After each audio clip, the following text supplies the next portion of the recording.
एक बार की बात है, राजा परीक्षित ने महामुनि शुकदेव जी से प्रश्न किया कि भगवान शंकर ने समस्त भोगों का परित्याग कर रखा है, परंतु देखा जाता है कि जो देवता, मनुष्य और असुर उनकी पूजा करते हैं, वे धनी और भोग संपन्न हो जाते हैं, जबकि भगवान विष्णु लक्ष्मीपति हैं।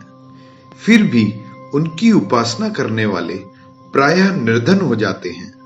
त्याग की उपासना करने पर भोग और लक्ष्मीपति की उपासना करने पर मनुष्य को त्याग क्यों मिलता है? महामुनि शुकदेव जी कहते हैं कि भगवान श्री हरि तो प्रकृति से परे स्वयं पुरुषोत्तम और प्रकृति के गुणों से रहित हैं। वे सर्वज्ञ और सबके अंतःकरण के साक्षी हैं। जो भी मनुष्य उनका चिंतन मनन करता है, वह स्वयं भी सत्व, रजो और तमो इन तीनों गुणों के प्रभाव से मुक्त हो जाता है। एक बार की बात है, जब धर्मराज युधिष्ठिर अश्वमेध यज्ञ कर चुके थे, तब भगवान श्री कृष्ण से विविध प्रकार के प्रश्नों का वर्णन सुनते हुए उन्होंने यही प्रश्न किया था। तब भगवान पुरुषोत्तम ने उनके प्रश्न का इस प्रकार उत्तर दिया। भगवान श्री कृष्ण ने कहा, हे राजन, जिस पर मैं कृपा करता हूं, उसका सारा धन धीरे धीरे छीन लेता हूं। जब वह निर्धन हो जाता है, तब उसके सगे संबंधी स्वतः ही उसे छोड़ देते हैं। फिर वह धन कमाने के अनेकों प्रयत्न करता है, तब मैं उसके वह प्रयत्न भी निष्फल कर देता हूं। इस प्रकार बार बार किए प्रयत्नों के निष्फल होने के कारण उसका मन उचट जाता है और विरक्त के समान वह धन से मुंह मोड़ लेता है। तब वह मेरे प्रेमी भक्तों का आश्रय ग्रहण करता है और मैं उस पर अपनी कृपा की वर्षा करता हूँ। मेरी कृपा से उसे परम सूक्ष्म अनंत सच्चिदानंद परम ब्रह्म की प्राप्ति होती है। हे युधिष्ठिर, मेरी आराधना करना बहुत कठिन है, इसलिए साधारण लोग मुझे छोड़कर मेरे ही दूसरे रूप अनेकों देवताओं की आराधना करते हैं। दूसरे देवता अपने भक्तों की आराधना से झटपट पिघल जाते हैं, फिर उन्हें धन दौलत और मुंह मांगे वर दे देते हैं, और यही सुख के साधन उस मनुष्य को जन्म मृत्यु के चक्कर से कभी मुक्त नहीं होने देते।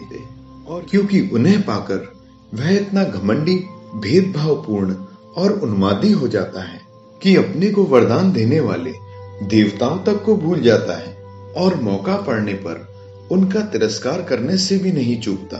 महामुनि शुकदेव जी राजा परीक्षित से कहते हैं कि मैं तुम्हें इस विषय में एक पुराना इतिहास बताता हूँ। जब भगवान शंकर स्वयं शकुनी के पुत्र वृकासुर को वरदान देकर संकट में पड़ गए थे, एक बार की बात है, जब वृकासुर की मार्ग में नारद जी से भेंट हुई और उसने पूछा कि प्रभु, इस संसार में ब्रह्मा विष्णु महेश में से झटपट प्रसन्न होने वाले भगवान कौन से हैं?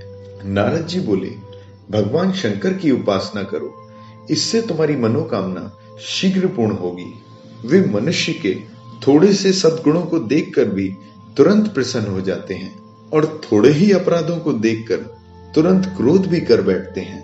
वृकासुर ने नारद जी के कहे अनुसार केदार क्षेत्र में जाकर अग्नि को भगवान शंकर का मुख मान हवन प्रारंभ किया और अपने शरीर के मांस को काटकर हवन में अर्पित करने लगा। लगातार 6 दिन प्रयास करने पर भी जब उसे भगवान शंकर के दर्शन ना हुए, तब 7वें दिन उसने अपना मस्तक ही काटकर हवन कुंड में अर्पित करने का प्रयास किया।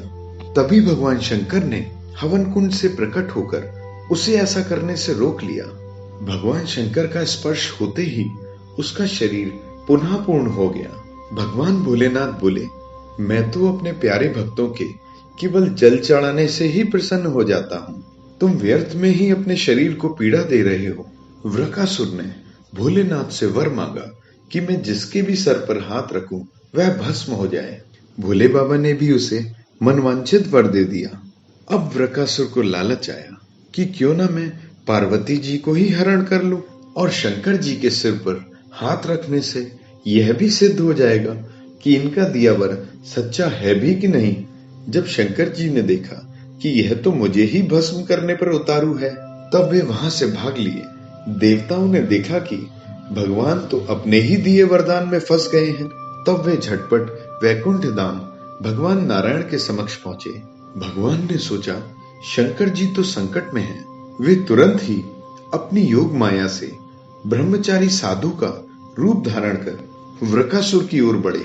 वृकासुर अपनी ओर आते साधु को देखकर सर झुकाकर प्रणाम करने लगा। साधु रूपधारी भगवान नारायण बोले, शकुनी नंदन वृकासुर, तुम बहुत थके मालूम पड़ते हो, तनिक विश्राम कर लो। बहुत सी बातें करने के बाद बातों बातों में भगवान बोले, तुम इतना चिंतित क्यों लग रहे हो? कोई विशेष बात हो तो मुझसे जिक्र करो, शायद मैं आपकी सहायता कर सकूं। तब वृकासुर ने सारा वृत्तांत उन्हें सुनाया। भगवान बोले, अरे वह शंकर तो दक्ष प्रजापति के श्राप से पिशाच सा हो गया है। आजकल वही प्रेतों और पिशाचों का सम्राट है। हम तो उसकी बात पर तनिक भी विश्वास नहीं करते, और तुम अगर उसे जगत गुरु मानते भी हो तो झटपट अपना हाथ अपने सर पर रखो, सब दूध का दूध पानी का पानी हो जाएगा। भगवान की मोहित करने वाली मीठी मीठी वाणी से उसकी सद्बुद्धि जाती रही। उसने अपने सर पर अपना हाथ रखा, तुरंत ही उसका सर फट गया और मृत्यु को प्राप्त हो गया।